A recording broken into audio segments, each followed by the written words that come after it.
The Fog was John Carpenter's theatrical follow-up to his smash hit Halloween after two made-for-TV movies, Elvis and Someone's Watching Me. It concerns a small town, Antonio Bay, off the seabed, who are terrorized by an overbearing fog that appears from the sea and engulfs the entire town. When the fog regresses back into the sea, people have died, savagely torn apart.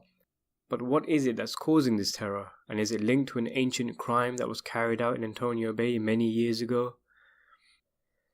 The Fog is not really a scary movie. Its best characteristic is that it's spooky.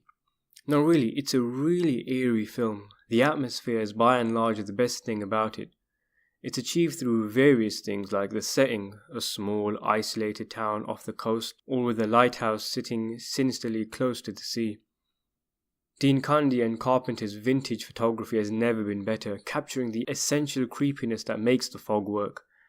The music as well plays a big part, not just the main theme, but several of the bit scores like Ghost Story and Walk to the Lighthouse. I don't think it's crazy to suggest that this was the best score Carpenter ever wrote. Even if you detach it from the film, sit in a darkened room and play the background score and you'll have ghoulish images invading your mind's eye. Terrific work from Carpenter. Anyway, all of these elements combined make the Fog a movie worth experiencing. Riskily, Carpenter's movie has no main characters and instead features several different characters played by Carpenter regulars like Jamie Lee Curtis, Tom Atkins and Adrienne Barbeau.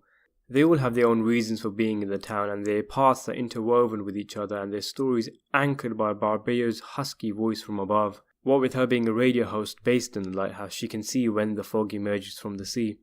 She gives everyone advice, warnings and even tearful pleas as they all attempt to avoid being submerged in the fog whenever it chooses to manifest, and eventually all these different characters in the movie band together to survive. The lack of a protagonist does give the film a little lack of focus, what with the constant switching back and forth with everyone's day-to-day life, and it means things do take a little while to get going, but when they do, the tension hardly lets up. There's an immediate sense of instant dread when you see that admittedly outdated-looking fog approaching. I saw this film a while ago, but I still remember the fog overwhelming the entire town with Barbeau hysterically screaming, "There's something in the fog, there's something in the fog." Like I said, it's not a particularly frightening movie, especially once you find out what was actually in the fog in the first place. Carpenter originally wanted this movie to be PG, and I think that would have suited the film well, being kind of family horror movie. In fact, if you're watching at home, sitting with your folks, your brothers, your sisters, whatever, you'll be able to relate to the characters even more, asking yourself, what would you do in this situation when you're not only thinking about your survival, but your family and friends too? There's one or two hokey scenes that don't make too much sense, like a dead body getting up and going for a walk in the hospital and no one ever mentioning this crazy incident again. And upon further inspection, a few holes here and there in the plot become apparent. But I know I'm harking on about this. The ominous and menacing tone the movie has is a lesson in effectively establishing a creepy atmosphere. It's the driving force of the film, elevating the small town of Antonio Bay from background scenery into a fully fledged character. The most memorable character, in fact.